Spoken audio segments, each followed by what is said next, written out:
ওকে পুরো জড়িয়ে ধরে ওকে কিস করছে। ডিমান্ডরা একটু লাস্টি হয়, ওরা মানে সেক্স এইসব জিনিস একটু পছন্দ করে।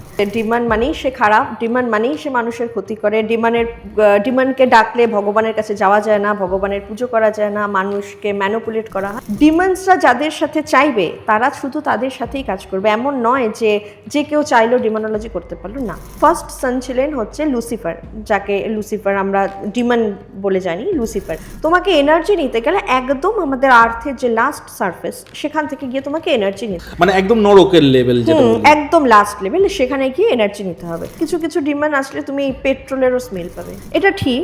তাদের হাফ বডি হিউম্যানের থাকে, হাফ বডি অ্যানিমেলের থাকে, সেটা ঠিক। তো যতই ফেমাস হও, তোমার মনে হয় আরেকটু যদি পাওয়ার পেতাম, আরেকটু যদি ফেম হতো। প্রত্যেকটা চক্রার আলাদা আলাদা মন্ত্রাস থাকে।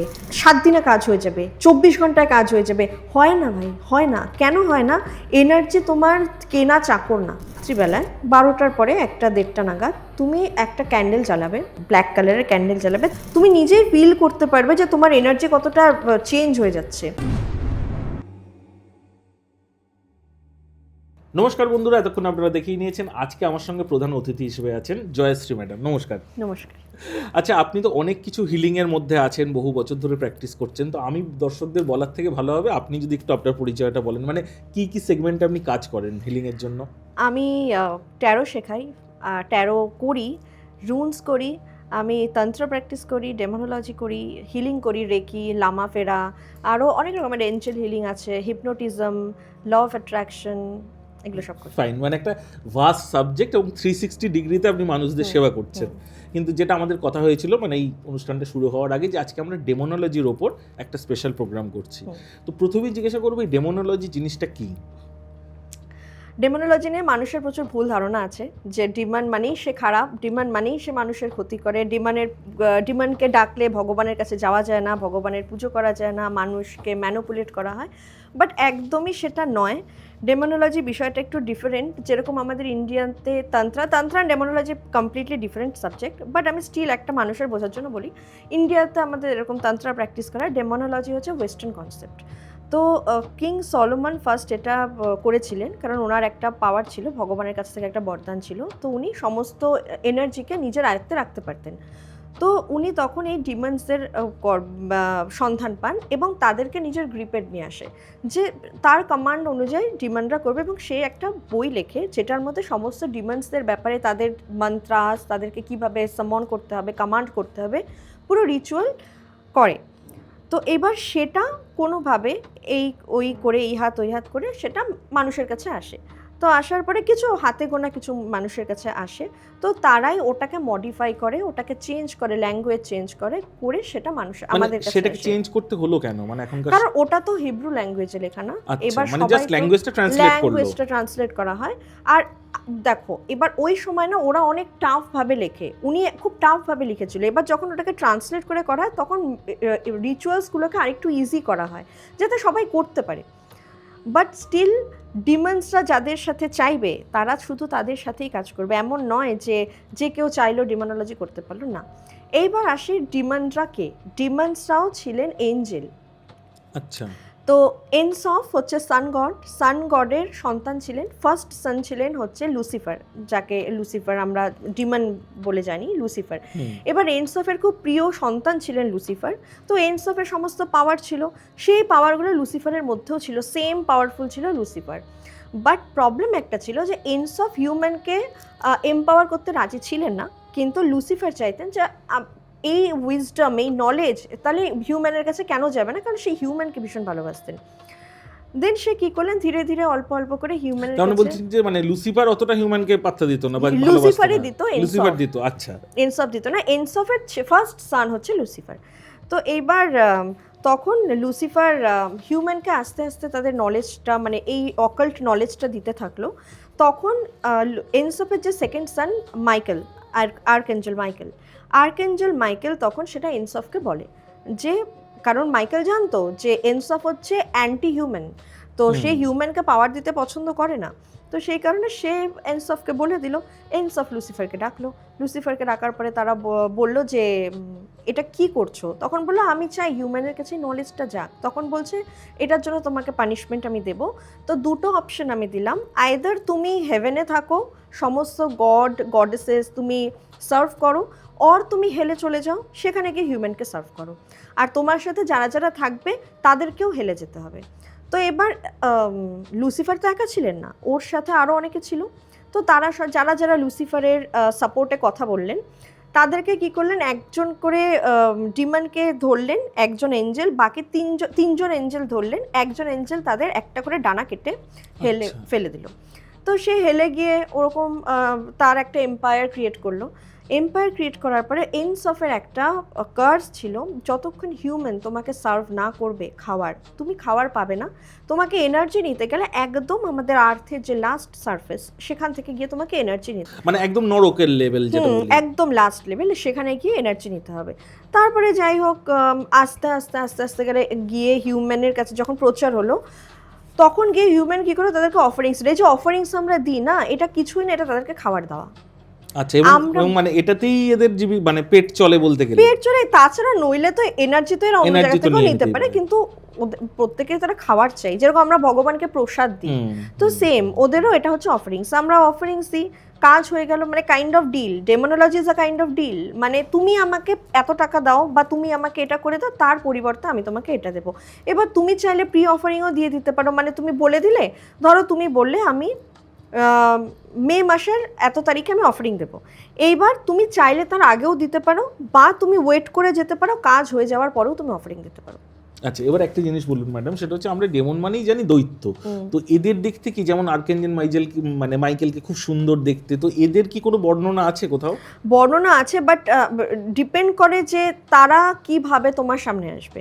কেউ আসে খুব সুন্দরভাবে, কেউ যখন আসে তুমি একটা বাচ্চাদের গায়ের গন্ধ পাবে, কেউ যখন আসে, কিছু কিছু ডিমান্ডস আছে যখন আসে তুমি রোজের স্মেল পাবে, ঠিক আছে, আবার কিছু কিছু ডিমান্ড আসলে তুমি পেট্রোলেরও স্মেল পাবে। তো সেটা ডিপেন্ড করে। এবার আরেকটা জিনিসও ডিপেন্ড করে তোমাকে কি রূপে সে তোমাকে দেখা দেবে, সেটাও হয়তো অনেকে খুব সুন্দরভাবে দেখে, কেউ আবার একটু একটু মানে একটু ভয়ঙ্কর রূপে দেখে, ডিপেন্ড করে। কারণ আমি আজ অবধি যতজনকে দেখেছি, কাউকে দেখে আমার ভয় পাওয়ার মতন কিছু লাগেনি। বাট হ্যাঁ, বলা হয় যে তাদের মানে হাফ হিউম্যান হাফ এসে থাকে, এটা ঠিক, তাদের হাফ বডি হিউম্যানের থাকে, হাফ বডি অ্যানিমেলের থাকে, সেটা ঠিক, কিন্তু তার মানে ভয়ের কিছু নেই, ভয়ের কিছু নেই। তো আপনি যেরকম দেখেছেন, যদি একটা দুটো ছোট এক্সপিরিয়েন্স আমাদের দর্শকদের। আমি আজ অব্দি যতজনকে দেখেছি, একজনকে আমি দেখেছি যেরকম কাবুলিওয়ালা যেরকম ভাবে পরে না, ওরকম সেম ওরকম স্কার্ফ দেওয়া, পুরো ডার্ক ব্ল্যাক কালারের পুরো আউটফিট, চোখে কাজল, লিপস্টিক, বাট মেল কিন্তু লিপস্টিক, অ্যান্ড ভীষণ মানে কি বলবো সিডাকটিভ আইজ, মানে তাকিয়ে আছে আমার দিকে। অ্যান্ড সেই ডিমান্ডে বেসিক্যালি মেয়েদের জন্যই কাজ করে, মেয়েদেরকে সে না বলে না, তো খুব ওরকমভাবে তাকিয়ে আছে। অ্যান্ড আমার ভালো লাগে ওই ডিমান্ডের সাথে কাজ করতে, আমার ভীষণ ভালো লাগে। তো এরকমভাবে হয় কাজ। আর কিছু ডিমান্ডস আছে যেরকম ভীষণ সুন্দর, বললে যখন কীরকম, আমি তোমাকে একটা ছোট্ট এক্সপিরিয়েন্স বলি, আমার না আমাদেরই একজনের এক্সপিরিয়েন্স, এই ঘটনাটা ঘটেছে। আমরা যখন মানে ফার্স্ট যখন আমি শিখতে যাই ডেমোনোলজি, তো সেই সময় আমাদেরই সাথে আরেকটা কাপল গেছিলো, তো তারা একটা রুমে ছিল। এবার আমাদের না বেসিক্যালি ওইখানেই ক্লাস হয়, যেই হোটেলে আমরা থাকি, মানে ওই হোটেলের আশেপাশে ক্লাসটা হয়, তো সব ওইখানেই সবাই থাকে, তো ওইখানে যা কিছু আমাদের পজিশনে নাও ওইখানে হয়। তো প্রত্যেকটা রুমেই না, ওই হোটেলের প্রত্যেকটা রুমে কিছু না কিছু এনার্জি তুমি ফিল করতে পারবে। তো সেই কাপলটা একটা রুমে ছিল, তো সেই রুমেও কিছু এনার্জির পজিশন হয়েছিল। তো মানে হাজব্যান্ড ওয়াইফ ঘুমিয়ে গেছে, অনেক রাত হয়েছে, ওয়াইফ ঘুমিয়ে গেছে, যদি পডকাস্টটা শোনে সেও বুঝবে যে এটা তারই স্টোরি। সে ঘুমিয়ে গেছে, হাজব্যান্ডটা মোবাইলে গেম খেলছে, এর মধ্যে দেখছে একটা সোফা, মানে ধরো এখানে বেড, ওখানে একটা সোফা রাখা, সোফার পেছন থেকে একটা ভীষণ সুন্দর পুরো ব্লন্ড হেয়ার একটা মেয়ে, লম্বা ভীষণ সুন্দর, উঠলো। এবার ও না দেখে, মানে স্বাভাবিক একটা ছেলে তার সামনে অত সুন্দর একটা মেয়ে যদি আসে, সে স্বাভাবিক একটু হলেও তার হকচকিয়ে গেছে, হ্যাঁ এটা কে, তাও আবার সোফার পেছন থেকে উঠেছে। ওঠার পরে ওর সামনে এসেছে, সামনে আসার পরে ওকে পুরো জড়িয়ে ধরে ওকে কিস করছে, ঠিক আছে, এবার যখন ওকে জড়িয়ে ধরে কিস করছে তখনও ভয় পেয়ে গেছে, যেটা কি হচ্ছে, আর ও মানে ও বলছে যে মানে মনে হচ্ছে আমার মুখের ভেতরে মুখ ঢুকে যাচ্ছে, এইভাবে হচ্ছে, এত ডিপলি করছে। করার পরে ওইখানে ওর সাথে ইন্টিমেট হয়েছে, ও কোনোভাবে ছাড়াতে পারছে না, ওর হাতে ফোন রাখা ছিল, মানে ওদের গ্রিপ বুঝতেই পারছো, একটা ওরকম এনার্জি তার গ্রিপে, একটা হিউম্যান অত ইজি না ছাড়া। সব থেকে প্রবলেম হচ্ছে ওর কাছে না কোনো প্রোটেকশন ছিল না, আমাদের কাছে প্রোটেকশন থাকে, সো তারা আমাদের কাছে আসতে পারে না, এবার ওনার কাছে না কোনো প্রোটেকশন ছিল না, ইজিলি চলে এসেছে। এবার তোমার ওর হাতে মোবাইলটা ছিল, ও মোবাইলটাকে ওয়ালে ছুঁড়ে মেরেছে, বাট হ্যাঁ তোলার জন্য, বাট কোনো আওয়াজ হয়নি, মোবাইলটা আবার পাশে রেখে দিয়ে গেছে। ও গলা ফাটিয়ে চেঁচাচ্ছে কিন্তু ওর গলা দিয়ে সাউন্ড বেরোচ্ছে না, ও বউকে ডেকে যাচ্ছে, গলা দিয়ে ওর সাউন্ড বেরোচ্ছে না। হয়ে গেছে, হওয়ার পরে যখন মানে একটু গ্রিপটা হালকা হয়েছে, ওর বউকে ধাক্কা দিয়েছে, ওর বউ উঠেছে, যে ওর বউকে ধাক্কা দিয়েছে সেই এনার্জিটা কি করেছে, পেপারের মতন ফোল্ড হয়ে বিছানার পিছনে চলে গেছে। আচ্ছা, যখন ওর বউ উঠেছে, ওর বউ উঠে যখন ওকে জিজ্ঞাসা করছে, ইভেন ওর বউ নিজেও দেখেছে সব, মানে ওর বডি, ওর সমস্ত কিছু দেখেছে, দেখার পরে ওর বউ তখন বলছে কি হয়েছে, তখন বলছে এরকম এরকম ব্যাপার, আর প্রচণ্ড না ও কাঁপছিল ভয়ে। তারপরে ওর বউ ইমিডিয়েট আমাদের আশেপাশে আরও যারা আছে তাদেরকে ফোন করলো, তারপরে এসে বললো যে নেক্সট ডে ইমিডিয়েট প্রোটেকশন নিতে। তারপরে ওর বরকে নিয়ে গিয়ে ফ্রেশ ট্রেশ হলো, ওর বর বাথরুমে গিয়ে ফ্রেশ ট্রেশ হলো, হওয়ার পরে সারা রাত ঘুমায়নি। নেক্সট ডে মর্নিংয়ে আমাদের রুমে এসে নক করছে, তো বেরিয়েছে, বলছে যে দিদি এরকম এরকম ব্যাপার, এই কালকে এই ঘটনা ঘটেছিল, এই যে আজকে প্রোটেকশন নিয়ে প্রোটেকশন করবো। ওনার রিয়েল এক্সপিরিয়েন্স এটা, আমি এখানে কোনো গল্প বলছি না। কিন্তু এরকম মানে এরা কি মেরেও দিতে পারে? না না না না না, একদমই। দেখো ডিমান্ডার না একটু লাস্টই হয়, ওরা মানে সেক্স এইসব জিনিস একটু পছন্দ করে, তো কিছুই করবে না, ওই একটু চেষ্টা করবে তোমার সাথে, যদি প্রোটেকশন থেকে ধারে পারে আসতে পারবে না, কিছুই করে না, কোনো হার্ম করে না। ধরো যেটা হয় ম্যাক্সিমাম কি করবে, তোমাকে ধরো কিছু দিল, তুমি নেম ফেম চাইলে, তোমাকে নেম ফেম দিল, তুমি তার সাথে বিট্রে করলে, তোমার নেম ফেমটা ওরা নিয়ে চলে যাবে। আচ্ছা, এটুকুই করে, কোনো এই যে মেরে ফেলা বা কিছু ওরকম কিছু করে না। বিট্রেটা ওরা কি সেন্সে বোঝে বা কোনটাকে ওরা বিট্রে মানে দেখো ডিমোনোলজিতে সবসময় যেটা মেন দরকার সেটা হচ্ছে লয়াল থাকা। মানে আমি ধরো সর্সারার, আমি এনার্জির সাথে কাজ করছি, এবার এনার্জির সাথে যখন কাজ করছি মানে আমি কি, এটা একটা কাইন্ড অফ ডিল, যে তুমি আমাকে এটা দাও, আমি তার পরিবর্তে ওটা দেবো। ইন কেস তুমি সেটা দিলে না, দ্যাট মিন্স কি তুমি ডিসলয়াল হয়ে গেলে ওর সাথে, তুমি ওকে প্রমিস করেছো, ও তো তোমার কাজ করে দিল, তাহলে তোমারও উচিত তোমার প্রমিস রাখা। তো তুমি যখনই প্রমিস রাখলে না, ও তোমার যা কিছু দিয়েছিল সমস্ত কিছু নিয়ে চলে যাবে, মানে হার্ম করবে না বা অ্যাক্সিডেন্ট ঘটিয়ে মেরে দিল এরকম কিছু নয়, কিছু করবে না। তো ওটা জাস্ট ওটা নিয়ে চলে যাবে, কোনো হার্ম করবে না, ক্ষতি করে না। আচ্ছা, এবার একটা জিনিস জিজ্ঞাসা করবো, মানে এটা তো আমার দর্শক বন্ধুরাও একমত হবে, সেটা হচ্ছে আমরা শুনে থাকি যে ইন্ডাস্ট্রি বা সঙ্গীত জগতের অনেকেই নাকি এই সব রিচুয়ালের সঙ্গে যুক্ত, এটা কতটা সত্যি? একদম সত্যি। দেখো আজকালকার দিনে কলিযুগে মানুষ খুব মানে র্যাপিড নেম ফেম চায়, টাকা চায়, আর গ্রিড অনেক বেশি, অ্যান্ড ডিমন্স মানেই গ্রিড। তোমাকে ওরা এত দেবে না, দেখো মানুষের কিন্তু চাহিদার শেষ নেই, তুমি যতই টাকা কামাও তারপরে গিয়েও তোমার মনে হবে যে না আরেকটু যদি হতো, যতই ফেমাস হও তোমার মনে হবে আরেকটু যদি পাওয়ার পেতাম, আরেকটু যদি ফেম হতো। তো কি করে ডিমান্ডসরা না গ্রিডটাকে আরেকটু বাড়িয়ে দেয়। তো এবার যখনই গ্রিড তোমার বাড়াবে, তার মানে কি তুমি তাদের প্রতি ঝোঁক করবে যে আরও কীভাবে সার্চ করবে যে কীভাবে এটার ফাস্ট রেজাল্ট পাওয়া যায়। ভগবানের কাছে গেলেও 100% কাজ হয়, তুমি যদি ডিভোশন নিয়ে যাও 100% কাজ হয়, কিন্তু এগুলো টাইম টেকিং প্রসেস থাকে। তুমি দেখবে সাধনা করে বছরের পর বছর কাটিয়ে দিচ্ছে, জীবন চলে যাচ্ছে, তারপরে গিয়ে তার সিদ্ধি লাভ হচ্ছে। এইখানে ওরকম কিছু নেই। তো এই কারণে এখানে পিরিয়ডটা কতদিন, মানে কত ফাস্ট কাজ হয়? এক সপ্তাহের মধ্যে? এক সপ্তাহ সব ক্ষেত্রে হয় না, সবার জন্য হয় না। কেন তোমাকে সবার জন্য বলছি, আমি এটা খুব ক্লিয়ার করে দিই, ক্লায়েন্টদেরও প্রচুর ভুল হয় এই জন্য। আমাদের শরীরে চক্রাস থাকে, তো আমাদের সমস্ত কিছু কানেক্টেড হচ্ছে রুট চক্রার সাথে। এইবার ডেমোনোলজি তো কমপ্লিটলি রুট চক্রার সাথে কানেক্টেড, কারণ ডিমন হচ্ছে আমাদের হেলে থাকে, হেল হচ্ছে কোথায়, নিচে থাকে, সো আমাদের রুট চক্রার সাথে কানেক্টেড। এবার ধরো তোমার কাজ হচ্ছে না, দ্যাট মিনস তোমার রুট চক্রা ব্লক। আচ্ছা, রুট চক্রা যখনই ব্লক থাকবে, তুমি দেখবে তোমার ফাইন্যান্সে প্রবলেম আসবে, ইচ অ্যান্ড এভরি সেক্টর তোমার লাইফে প্রবলেম আসবে। কেন? তোমার রুট চক্রা ব্লক। এই জন্য না প্রত্যেকের উচিত অ্যাটলিস্ট 5 মিনিট করে চক্রা মেডিটেশন করা রোজ। একটু আমার দর্শক বন্ধুদের একটু তুমি যদি এটা ফ্রি টিপস দিয়ে দাও, মানে চক্রা ক্লিনজিং বা চক্রা ক্লিনজিং কিভাবে করা যায়। দেখো ইউটিউবে চক্রা মেডিটেশনের না সাউন্ড আসে, কিচ্ছু না, প্রত্যেক দিন 5 মিনিট করে মিনিমাম তোমার সাউন্ডটা চালিয়ে দেবে। প্রত্যেকটা চক্রার আলাদা আলাদা মন্ত্রাস থাকে। আচ্ছা, তো যেরকম আমাদের রুট চক্রা লাম, মনে করো তুমি কোনো সাউন্ড চালাবে না, নর্মাল করবে, জাস্ট তুমি একটা কোয়াইট প্লেসে বসো, সামনে চাইলে ক্যান্ডেল জ্বালাতে পারো, স্মোক জ্বালাতে পারো, জ্বালিয়ে নিয়ে তুমি চোখ বন্ধ করে 5 মিনিট তুমি ব্রিদিং এক্সারসাইজ করো, মানে ডিপ ব্রিদিং নেবে নাভি অবধি, ব্রিদিংটাকে 2 to 3 সেকেন্ড হোল্ড করে ওটাকে আবার আস্তে আস্তে ছাড়ো, 5 বার করবে, বডি রিল্যাক্স হয়ে যাবে।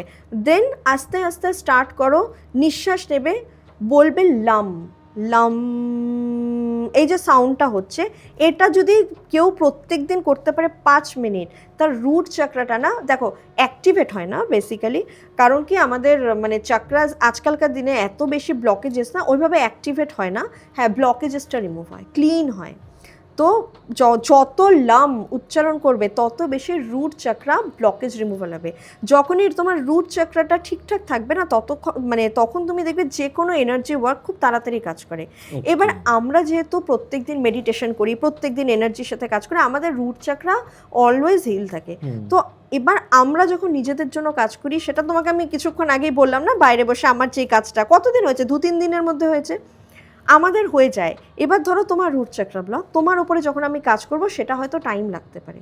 আবার অনেকের থাকে রুট চক্রা সেরকম ব্লকেজ থাকে না, তাদের আবার তাড়াতাড়ি কাজ হয়। সো এনার্জি ওয়ার্ক সবসময় দুজনের উপর ডিপেন্ড করে, আমার উপরেও ডিপেন্ড করবে, তোমার উপরেও ডিপেন্ড করবে।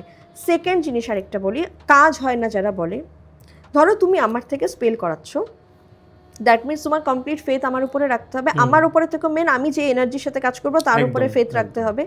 তুমি কি করছো, ইমপেশেন্স হয়ে যাচ্ছ। ধরো তোমার কোনো কাজ খুব ফাস্ট চাই, বাট তোমার যেহেতু নিজের মধ্যে কিছু ব্লকেজেস আছে, তোমার মাইন্ডসেট নেগেটিভ, তোমার প্যাটার্ন নেগেটিভ, তো স্বাভাবিক সেগুলো একটু টাইম লাগবে। তুমি কি করছো, 10 জায়গায় আরো যাচ্ছ, না এও একজন আছে দেখি তো এর সাথে কথা বলি, ও আছে ওর সাথে ক্রস চেক করে যাচ্ছে, এখানে কম টাকা হচ্ছে, কম টাকার কোনোদিন তুমি দেখবে না কাজ হয়।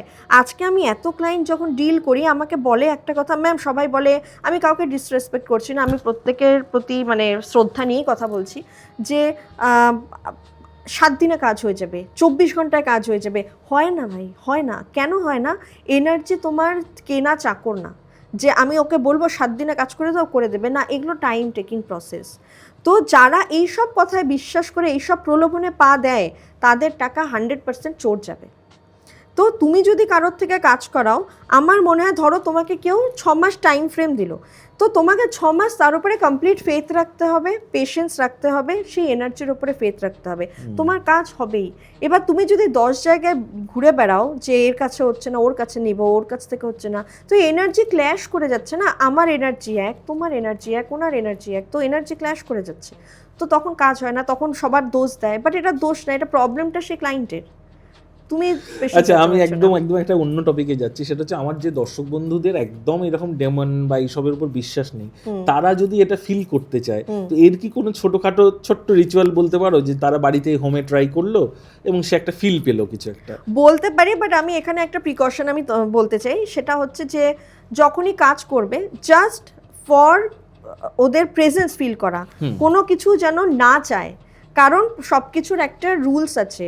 আমরা যখন ডেমনকে সামন করি সেটারও একটা স্পেসিফিক রুলস আছে, প্রসেস, আর সবসময় গুরুর আন্ডারে থেকে করতে হয়, ঠিক আছে? তো আমি বলবো হ্যাঁ, প্রেজেন্স ফিল করাতে যদি কেউ করতে যদি চায়, আমি বলে দিতে পারি, সে সেটা ট্রাই করতে পারে, 100% রেজাল্ট পাবে, কিন্তু জাস্ট প্রেজেন্ট ফিল করা অবধি, তারপরে যেন আর না করে। একদিনই করুক, বাট শুধু প্রেজেন্স ফিল করুক। সেটা হচ্ছে ভালো হয় রাত্রি 12টার পরে যদি বসে, কারণ মিড নাইটে হলে খুব ভালো হয়, কারণ খুব এনার্জির মানে খুব সুন্দর এনার্জি থাকে, মানে ফাঁকা থাকে, আওয়াজ থাকে না, আর একটু শান্ত জায়গায় করলে সেটা বেটার হয়। ধরো তুমি কোনো এনার্জিকে ফিল, সাপোজ আমি খুব রিসেন্ট ট্রেন্ড যেটা ক্লনিককে আমি ফিল করতে চাই, ঠিক আছে? তো এবার তোমাকে কি করতে হবে, রাত্রিবেলায় 12টার পরে 1-1:30 নাগাদ তুমি একটা ক্যান্ডেল জ্বালাবে, তোমার ব্ল্যাক কালারের ক্যান্ডেল জ্বালাবে। তার আগে সবাই সার্চ করে নেবে, একটা না প্রোটেকশন রুন আছে, গুগলে সার্চ করলে চলে আসবে, সেই রুনটা লেফট হাতে রিস্টের মধ্যে ব্ল্যাক কালার দিয়ে আঁকিয়ে নিতে হবে, ঠিক আছে? অ্যান্ড ইন্টেনশন দিতে হবে যাতে আমার অরা প্রোটেক্টেড থাকে। হয়ে গেল। এবার তুমি ক্যান্ডেল জ্বালালে, স্মোক জ্বালালে, যে কোনো ধূপকাঠি তুমি জ্বালিয়ে নিয়ে ওটাকে তুমি একটু ওই জায়গায় ধূপকাঠি ঘুরিয়ে নিলে যাতে জায়গাটা পরিষ্কার হয়ে যায়, বা কেউ যদি পরিষ্কার করতে চায় ভিনিগার জলের মধ্যে দিয়ে ওটাতেও মুছে নিতে পারে, ওটাতেও ক্লিন হয়। করে নিল, নিয়ে ক্যান্ডেল জ্বালিয়ে স্নান করে বসতে পারলে বেশি ভালো, কারণ যত পরিষ্কারভাবে বসবে সেই এনার্জি তত তাড়াতাড়ি আসে। ক্যান্ডেল জ্বালাবে, ধূপকাঠি জ্বালাবে, জ্বালিয়ে নিয়ে ক্লনিকের এন গুগলে সার্চ করলে পেয়ে যাবে। ক্লনিকের এনটা জাস্ট চোখ বন্ধ করে এন চ্যান্ট করতে হবে, মিনিমাম 10 to 15 মিনিটস চ্যান্ট করতে হবে। ক্যান্ডেল জ্বালাবে, যে ক্লনিক এই ক্যান্ডেলটা আমি তোমার নামে জ্বালালাম, ক্যান্ডেল জ্বালাবে, দেন চ্যান্ট করবে। চ্যান্ট করার পরে সে তাকে বলবে যে কীরকমভাবে সে প্রেজেন্স ফিল করতে চায়।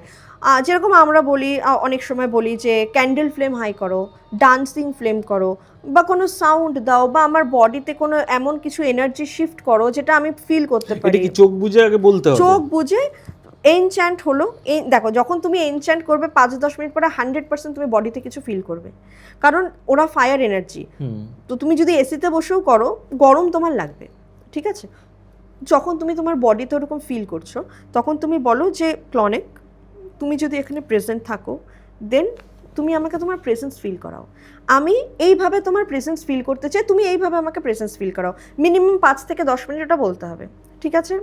যে ক্যান্ডেল বা গুজবাম্পস বা কোনো জোরে কোনো সাউন্ড ফিল করতে চাই। কিছু তো তুমি বুঝবেই। মনে করো তুমি 10 মিনিট বলে নিলে, 10 মিনিট চ্যান্ট করলে, 10 মিনিট তুমি তাকে বললে যে আমাকে এটা তুমি ফিল করাও। যদি তুমি সত্যিই থাকো, আমি তোমাকে পাবলিক প্রেস দিয়ে দেবো। তুমি যদি আমাকে ফিল করো, আমি তোমাকে পাবলিক প্রেস দিয়ে দেবো। 10 মিনিট পরে ও যখন চোখ খুলবে, ও যেটাই চায়, ধরো ও বলছে ক্যান্ডেল ফ্লেম ডান্সিং করে দাও, ডান্সিং ফ্লেম, দেখবে ক্যান্ডেল ফ্লেম ডান্স করছে। তো হয়ে গেল। হয়ে যাওয়ার পরে জাস্ট যখন বুঝে নিল যে প্রেজেন্স আছে, দেন থ্যাংক ইউ বলে দিল, cut the cord, cut the cord, cut the cord, হয়ে গেল। এটা বলতেই হয়, এটা কাট কট করে দিতে হয়, নাহলে ওরা এনার্জি নিয়ে নেয়।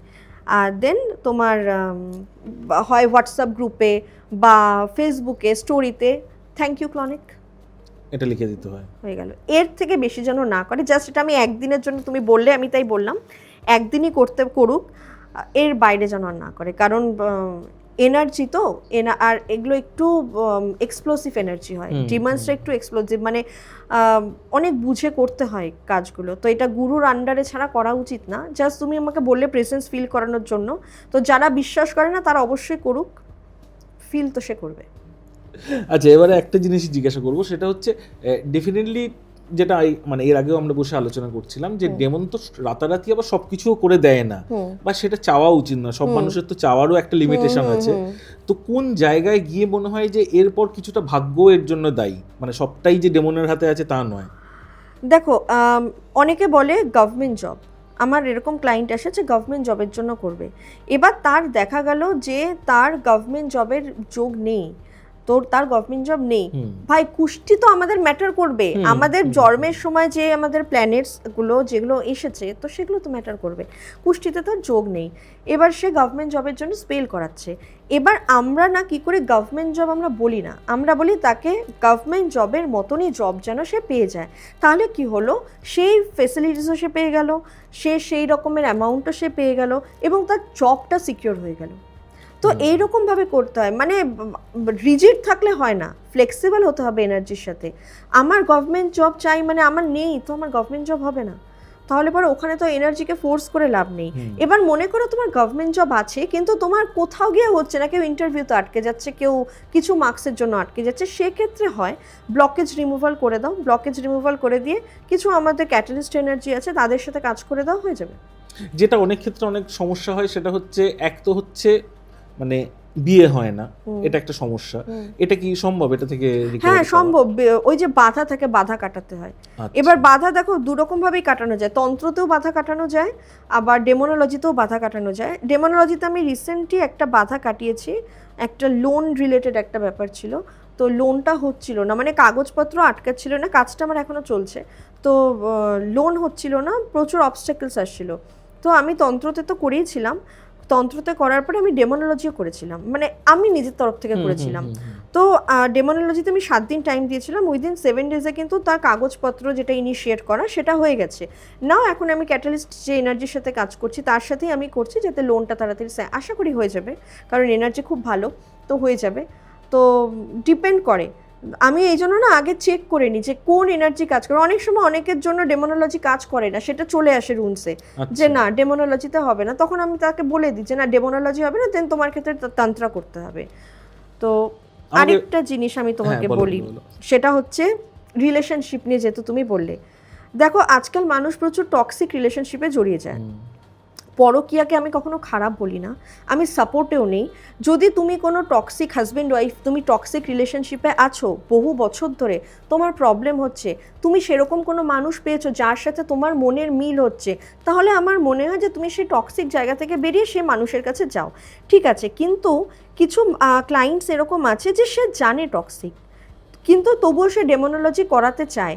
এবার দেখো ডেমন্সরা না জাজ করে না, তুমি করতে চাইছো আমি করে দিলাম, যে তুমি কোনো টক্সিক রিলেশনশিপে আছো, তুমি জানো সে পার্সন টক্সিক, কিন্তু তবুও তুমি চাইছো যে না আমি ওকেই ভালোবাসি, আমার ওকেই লাগবে। এটা আমিও জাজ করি না, বাট স্টিল আমার মনে হয় এটা কোথাও গিয়ে একটা ভুল তোমার চাহিদা, কারণ আলটিমেটলি তোমার লাইফটা খারাপ হবে, কষ্টই পাবে তুমি। তো যখন সেই টক্সিক রিলেশনশিপটা, যখন আমি ডেমোনোলজি করলাম, সেই পার্সন তো চলে এলো, তারপরে দায় কিন্তু তোমার। তুমি সেটাকে কিভাবে ট্যাকেল করবে, তোমার লাইফ ফেল হবে না কি হবে, সেই দায় কিন্তু তোমার। আমার কাজ তোমার কাছে এনে দাও, আমি কাজ তোমার কাছে এনে আমি স্টপ করে দেবো, তারপরে তোমার সাথে কি সিচুয়েশন হবে না হবে সেটার জন্য না আমি দায়ী না ডিমান্ড দায়ী।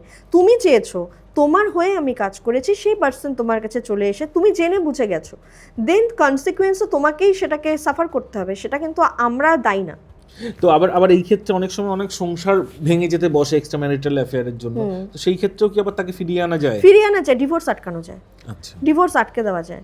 তো অনেকই আছে যে ডিভোর্স আটকাতে চায়, তো সেটা সম্ভব। কিন্তু কী হয় বলো তো, ধরো লং টার্মের জন্য তারা সেপারেশনে আছে, ধরো 3 বছর 4 বছর সেপারেশনে আছে, দ্যাট মিনস কী হয়, একটা না কর্ড কেটেই যায়, তখন শুধু ডেমোনোলজি না, তখন তাদের আবার কর্ড অ্যাটাচমেন্ট করতে হয়, কর্ড অ্যাটাচমেন্ট করে তারপরে ডেমোনোলজি করতে হয়।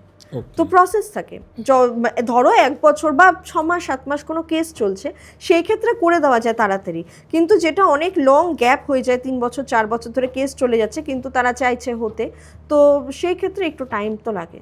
আচ্ছা, এবার আমার একটা একদম অন্য ধরনের প্রশ্ন, সেটা হচ্ছে এই যে ডেমনের সঙ্গে যে ডিলটা হয়, তো এটা কি নিজের জন্য কাজ করলে বেশি ফল পাওয়া যায়, নাকি অ্যাজ এ তোমরা যে সামান হিসেবে অর্থাৎ মিডিয়েটার হিসেবে যে কাজটা করো তাতে উপকার বেশি পাওয়া যায়? তাতেও পাওয়া যায়, কারণ আমাদের ডিলে ওইভাবেই লেখা থাকে, মানে কিছু ডিল থাকে যেটা কমপ্লিটলি শুধু নিজের পার্সোনাল বিষয় লেখা থাকে, কিছু ডিল লেখা হয় যেটা ক্লায়েন্টদের জন্য লেখা হয়, যে আমি যে কাজটি ধরো আমি করছি সেটা যেন ফাস্ট হয়ে যায়, যে ক্লায়েন্টের জন্যই আমি যেই কাজই করবো সেই কাজ যেন লাইট স্পিডে হয়ে যায়, বেশি দিন যেন আমাকে ওয়েট করতে না হয়, তো এরকম করেও ডিল লেখা যায়। আচ্ছা, তো বেসিক্যালি কিছু কিছু ক্ষেত্রে নিজের জন্য, কারণ সবসময় সব কিছুতে সবাইকে ইনভলভ করা ঠিক না, আমার মনে হয় কিছু জায়গায় নিজেরটাও রাখা উচিত। তো কিছু কিছু ডিলে যেরকম নিজের জন্যই আমি বেশি লিখি, তারপরে কিছু কিছু ডিলে যেখানে আমি জানি এই এনার্জির সাথে আমি ক্লায়েন্টদের জন্য বেশি কাজ করি, সেই এনার্জির ডিলের ক্ষেত্রে আমি তখন ক্লায়েন্টদের বিষয়টা লিখে দিই, তখন কাজ হয়ে যায়। ফাইন। একদম আমরা ডেমোনোলজি নিয়ে আলোচনা শেষের দিকে এসেছি, এরপরে আসবো আর একটা চ্যাপ্টার, সেটা হচ্ছে প্যারানর্মাল। তো তুমি তো ডেফিনেটলি এরকম অনেক এনকাউন্টারের সাক্ষী হয়েছো, সেগুলোও শুনবো। তো ডেমোনোলজির নেগেটিভ সাইড বা ডার্ক সাইড কি মনে হয়? ডেমোনোলজির ডার্ক সাইড কিছুই নেই, যে করে তার এনার্জি ড্রেন হয়ে যায়, আচ্ছা, আর কিছু ডার্ক সাইড নেই। প্রবলেম হচ্ছে ডিসলয়াল হওয়া চলবে না, ডিসলয়াল হলে সে তোমার থেকে সব নিয়ে নেবে। আর সেকেন্ড জিনিস হচ্ছে, আমরা যারা কাজ করি, আমরা যারা তোমার সর্সারার, তারা যখন ডেমোনোলজি করি আমাদের পুরো এনার্জি ড্রেন হয়ে যায়, মানে ওই রিচুয়াল থেকে না, বিশ্বাস করবে না, তুমি না দেখলে হয়তো বিশ্বাস করবে না, কাজ যখন শেষ হয়ে গেল, কমপ্লিট হয়ে গেল, জায়গাটাকে তো ক্লিন করতে হবে, সেটারও শরীরে শক্তি থাকে না, মনে হয় আমি ওখানে শুয়ে পড়ি, মানে এতটা ড্রেন। তুমি ভাবতে পারছো একটা ওরকম এনার্জির সাথে তুমি, যতই আমরা পঞ্চেন্দ্রিয়ে তৈরি হই, তবুও তো সেটা অনেক হাই এনার্জি, তো আমাদের বডি এখনো সেই লেভেলের তো আপগ্রেডেড না যে ওই এনার্জিকে আমরা নেব। তো বাট স্টিল যখন আমরা কাজ করি, তো তখন কী করে, ওরা এনার্জিটাকে সাক করে, তো তখন না এনার্জি এত বেশি ড্রেন হয়ে যায় যে তখন আর উঠতে ইচ্ছে করে না, তখন মনে হয় যে আমি ওখানেই ঘুমিয়ে পড়ি। বাট আমি প্রত্যেক দিন রাত 11টা থেকে ভোর 4টে অবধি কাজ করি, দেন আমার সকাল অনেক লেটে হয়, অনেক ক্লায়েন্ট ফোন করে পায় না, তো স্বাভাবিক ব্যাপার, মানে আগে তো শরীর দেখতে হবে না, তো তার জন্য আমি মানে তোমার চ্যানেল থেকে সবার কাছে সরি চাইছি যে হয়তো আমাকে টাইম মতন পায় না, আমি রিপ্লাই আমি সবাইকেই করি, হয়তো একটু দেরি হয়। ফাইন। ডেমোনোলজি নিয়ে আর কিছু বলতে চাও? এটাই বলতে চাই যে ডিমান্ডকে ভয় পাওয়ার মতন কিছু নেই, তারা ভীষণ হিউম্যান ফ্রেন্ডলি, তাদেরকে ভয় পাওয়ার কিছু নেই। আর হ্যাঁ, আরেকটা জিনিস যেটা বলে যে ডিমান্ডকে ডাকলে পরে ভগবানের পুজো করা যায় না, সেটা ভুল কনসেপ্ট। তার এই কারণ হচ্ছে এটা যে ডিমান্ডকে তুমি কন্ট্রোল করবে, যখনই ডিমান্ড তোমাকে কন্ট্রোল করবে না তখনই প্রবলেমটা হয়। ডিমান্ডকে তুমি যাতে ডিমান্ড তোমাকে কন্ট্রোল না করে, সেটা তোমার নিজের ইন্দ্রিয়ের ওপরে নিজেকে কাজ করতে হবে। ধরো তোমার মন চাইছে যে তুমি ডেমোনোলজি প্র্যাকটিস করো, তোমার মন চাইছে আমি পুজো করব না, বাট তোমাকে সেই জায়গায় কন্ট্রোল আনতে হবে যে না আমি করব। ভগবানের কাছে আমরা আলটিমেটলি যাই তো আমাদের নিজেদের শান্তির জন্য, নিজেদের আত্মার একটা পাওয়ারের জন্য। তো সেই জায়গাটাতে তোমার মাইন্ডসেট এরকম রাখতে হবে যে সারাদিনে 5 মিনিট হলেও আমি ভগবানের কাছে যাব। আমি তো ডেমোনোলজি প্র্যাকটিস করি, তার মানে এই নয় যে আমি ভগবানের পুজো করি না, আমিও করি, আমিও সাধনা করি। স্পেশাল দিনগুলোতে আমিও ঠাকুরের নাম করি, আমি কাল ভৈরবের মন্ত্র জপ করি, তো আমি তো করি, আমার তো কোনো কিন্তু একটা কি ভিতর থেকে ফোর্স আসে যে থাক ভগবানকে এত চেয়ে লাভ নেই, তার থেকে ডেমনকে চাই তাড়াতাড়ি? মিথ্যে কথা আমি বলবো না, একটু আসে, কিন্তু ওই যে বললাম নিজের মাইন্ডকে নিজেকে কন্ট্রোল করতে হবে। মাইন্ডের কন্ট্রোল রাখাটা ভীষণ ইম্পর্টেন্ট, আর মাইন্ডে একমাত্র তুমি নিজেই পারবে নিজের মাইন্ডকে কন্ট্রোল করতে। তো সবসময় নিজের মাইন্ডকে ওইভাবে নিতে হয়, ওইভাবে কমান্ড, দেখো আমাদের মাইন্ডও কিন্তু কমান্ড বোঝে, জানো তো। তো তোমার মাইন্ডকে ওইভাবেই কমান্ড করতে হবে যে এটা আমার কাজ, প্রত্যেকদিন 5 মিনিট হলেও আমি ঠাকুরের নাম করবো, আমাকে এটা এনিহাও করতে হবে। যখনই তুমি মাইন্ডকে ওইভাবে কমান্ড করবে, ওইভাবে ওই ডিরেকশনে নিয়ে যাবে, কি তুমি যতই ডেমোনোলজি করো, তোমার স্পিরিচুয়ালিটি মানে আমাদের সনাতন ধর্মে যে কোনো কিছুতেই কমবে না। আচ্ছা, আরেকটা প্রশ্ন, সেটা হচ্ছে ঠাকুর ঘরে বা যে ঘরে ঠাকুর আছে সে ঘরে কি ডেমোনোলজি করা যায়? আমি করি, কিন্তু না করাই ভালো, না করাই ভালো। যদি তুমি করো, ধরো তুমি ডেমোনোলজি করছো, সেই ক্ষেত্রে আমি বলবো ঠাকুরটাকে একটু ঢেকে নেওয়াটা ভালো। বাট ডেমোনোলজির জন্য সবসময় আমরা প্রেফার করি ডিফারেন্ট রুম। কারণ কি বলো তো, যেই রুমে তুমি ডেমোনোলজি করবে সেই রুমের এনার্জি ভীষণ হাই হয়, ফ্রিকোয়েন্সি ভীষণ হাই হয়। এবার ঝট করে যদি কোনো সাধারণ মানুষ ওই রুমটাতে ঢোকে না, সে ফিল করতে পারবে, হয়তো একদম ঘর অন্ধকার করে করতে হয়। আর যখন ফিল করে না, তখন একটু শরীর একটু প্রবলেম হয়। যারা একটু মানে এনার্জি সেন্সিটিভ বেশি হয়, তাদের শরীরে একটু প্রবলেম হয়। হঠাৎ করে তুমি ওরকম হাই ফ্রিকোয়েন্সি কোনো জায়গায় তুমি যদি চলে যাও, তোমার স্বাভাবিক ব্যাপার শরীরে একটু প্রবলেম হবে। তো এই জন্য আমি বলি, যারা ডেমোনোলজি করে সবারই একটা আলাদা করে রুম থাকে, সেটা ডিমান্ডকে ডেডিকেট করা থাকে। সেই রুমে ঠাকুর থাকে না, ঠাকুর পুজো করছো আলাদা রুমে করো, অসুবিধে নেই। বাট হ্যাঁ, যদি কারোর অপশন না থাকে সে বেডরুমেও করতে পারে, অসুবিধে নেই। কিন্তু যদি ঠাকুরের ফটো থেকে থাকে, দেন ওটাকে একটু ঢেকে নিয়ে করে দেন আবার খুলে দাও, অসুবিধা নেই। ওকে। আচ্ছা, এবার একটা জিনিস বলুন, সেটা হচ্ছে এটা কি মানে কেউ যদি খোলা আকাশে বা পাহাড়ে করতে চায়, তাহলে কি বেশি আরো অ্যাক্টিভ হয়? আরো ভালো, এনার্জিটা বেশি ফিল করা যায়। কেন বলো তো? কারণ তুমি যখনই কোনো শুনশান জায়গায় করবে, মানে সেখানে তুমি না একটা পিন পড়লেও সেই আওয়াজটা পাবে। এবার যখন কোনো এনার্জি আসে, কিছু না কিছু তো আসে, মানে আওয়াজ তো কিছু না কিছু হয়। আমরা আশেপাশে এত আওয়াজ থাকে দেখে শুনতে পারি না। তো ওরকম জায়গায় যদি কেউ নিজেকে প্রিপেয়ার করে, যদি সে করতে পারে না, সে ভীষণ ভালো ফিল করতে পারবে। আচ্ছা, এবং এটা মানে আফটার সানসেট করাটাই উচিত? আফটার সানসেট করা উচিত। ফাইন। এবারে জিজ্ঞাসা করবো, মানে সানসেটের পরেই যেটা হয় অন্ধকার, আর অন্ধকারে যারা বিরাজ করে আর কি, প্যারানর্মাল ঘটনা, তো এরকম তো অনেক সাক্ষী তুমি হয়েছো, অনেক। তো এরকম যদি একটা দুটো একটু গা ছমছমের স্টোরি আমাদের বন্ধুদের বলো। একটা ঘটনা আমি বলি আমার হাজব্যান্ডের। সেটা হচ্ছে আমি তখন না, আমি ডেমোনোলজি শিখিনি, আমি অনেক আগের কথা বলছি। ডেমোনোলজি আমি শিখিনি, আমি জাস্ট ট্যারো অ্যান্ড অল এসব করতাম। এবার ট্যারোতে বেসিক্যালি বোঝা যায় যে কার ওপরে ব্ল্যাক ম্যাজিক আছে, কার ওপরে ব্ল্যাক ম্যাজিক নেই, যেটা ট্যারো রুলসেই বোঝা যায়। আদার কোনো মোডালিটিতে কিন্তু তুমি সেভাবে বুঝবে না, যেরকম অ্যাস্ট্রোলজি। তো আমি কালী পুজো ছিল, কালী পুজোর 2 দিন পরে ঘটনা এটা। তো মানে আমি আমার হাজব্যান্ডকে বলেছি ঠাকুর দেখতে বেরোবো, তো তুমি তাড়াতাড়ি অফিস থেকে এসো। তার আগে আমি সেশন করেছি, আমি আর আমার হাজব্যান্ড ছিলাম। আমি সেশন করেছি, সেশন করার পরে আমি দেখেছি একজনের, যে ক্লায়েন্টটা আমার যিনি ছিলেন, তার ছেলের ওপরে রাজস্থানের কোনো রকমের এনার্জি দিয়ে কিছু একটা কাজ করা আছে, কিছু বলতে পারো ইভিল স্পিরিট তার বাড়িতে ছাড়া আছে। তো আমি ওনাকে দেখে বলেছিলাম যে এরকম আপনার বাড়িতেই আছে। তো আমাকে তখন বলেছিল যে তাহলে কি ম্যাডাম আপনি এটা কাটিয়ে দিতে পারবেন? আমি বলছিলাম হ্যাঁ আমি পারবো। তো তখন বলেছিল যে কীরকম কী ফিস, তো আমি সব বলেছিলাম, বলার পর বলে ঠিক আছে আমি তাহলে 2 দিন বাদে আমি আপনাকে পেমেন্ট করবো। আমি বললাম ঠিক আছে। তো এইবার যখন আমি কারোর এনার্জি, ধরো আমি তোমার এনার্জি চেক করছি, দ্যাট মিনস আমি তোমার এনার্জির সাথে কানেক্টেড ওই টাইম, যতক্ষণ আমি কট কাটিং না করছি। তোমার এনার্জির সাথে যখন আমি কানেক্টেড, তোমার মধ্যে যদি কোনো ইভিল স্পিরিট থাকে, দ্যাট মিনস আমি তার সাথেও কানেক্ট হলাম। এবার সে তো বুঝলো যে আমি তাকে সরাতে চাইছি, তো সে যেহেতু আমরা প্রোটেকশনে থাকি সবসময়, তো আমাদের কাছে আসে না। হয়ে গেল, হয়ে যাওয়ার পরেই যখন আমি সেশন কমপ্লিট করলাম, আমার না ঝট করে মাথাটা ধরে গেল, 9:30 10টা বাজে রাত্রি, মাথাটা ধরে গেল। আমার বড় ঢুকলো অফিস থেকে, ও অফিস থেকে, আমার বড় না একটু এনার্জি ফিল করতে পারে, অফিস থেকে ঢোকার সাথে সাথে ও আমাকে বলছে কি যে ঘরের ভেতরটা না কেমন যেন লাগছে, ভালো লাগছে না, শরীরটা কেমন কেমন লাগছে। তাই না, তাহলে কি ঠাকুর দেখতে বেরোবে না? বেরোবে না। বললো না আজকে ছেড়ে দাও। আমি বললাম ঠিক আছে। তো এবার আমরা দুজন আলাদা আলাদা রুমে শুতাম, মানে আমি শুয়েছিলাম আমার শাশুড়ির ঘরে, আমার হাজব্যান্ড শুয়েছিল আমার বেডরুমে। তো দুটোই আলাদা, আমার বেডরুমে আলাদা দরজা আছে, আর আমার কুকুরটা আমার সাথে শুয়েছিল। আমি দরজা বন্ধ করে শুয়েছি। এবার আমি প্রত্যেক দিন ঘুমিয়ে পড়ি, সেদিনকে আমার ঘুম আসছে না, আমি মোবাইল ঘেটে যাচ্ছি। আমার হাজব্যান্ড শাশুড়ির রুমের সাথে আবার আমাদের ড্রয়িং রুম, তো আমার হাজব্যান্ড টিভি দেখে লাইট অফ করে যাচ্ছে, তো আমাকে বলে তোমার এই রুমের লাইটটা অফ করে দেবো। আমি বললাম না, আমি অফ করে দেবো। আমার ভয় লাগছিল, আমি অফ করতে পারছিলাম না লাইটটা। আমার খালি মনে হচ্ছিল ড্রয়িং রুম থেকে কেউ একজন আমাকে দেখছে। ঠিক আছে, আমি হয়তো আমার মনের ভুল। তো আমি ফোন টোন রেখে আমরা না একটু ঘুমানোর চেষ্টা করি। আমি মানে চোখ বন্ধ করে শুয়ে থাকতে থাকতে ঘুমিয়ে গেছি। রাত্রি 2টো বাজে, আমার হাজব্যান্ড কিন্তু ঘুমায়নি তখন। রাত্রি 2টো বাজে আমার হাজব্যান্ড আমার ঘরের দরজা আমাদের জোরে জোরে নক 5 থেকে 6 বার। ও তো থতমত খেয়েছে, কি হলো। তো ও লাইটটা জ্বালাতে যাবে, আবার দরজার মধ্যে ওরকম ধাক্কানো। তো ও ভেবেছে আমি। তো এবার ও বলছে আমি বেরোচ্ছি দাঁড়াও। তো ও দরজাটা খুলে দেখে কেউ নেই। আমার ঘরে এসেছে, দেখে আমি ঘুমোচ্ছি, লাইট জ্বালিয়ে আমি ঘুমোচ্ছি, আমার কুকুর আমার ঘরে ঘুমোচ্ছে। তো তখন এসে আমাকে ডাকছে। তো আমি বলছি কি হয়েছে, বলে এবং এত জোরে যে দরজায় আওয়াজ হলো, কুকুরও ওঠেনি, কিছু হয়নি, কারণ কুকুর তো আমার সাথে ঘুমিয়েছে। তো এবার আমাকে বলে তুমি ডাকলে আমাকে? আমি বললাম না, আমি তো ঘুমোচ্ছি। বলে আমার দরজায় কেউ একজন নক করলো।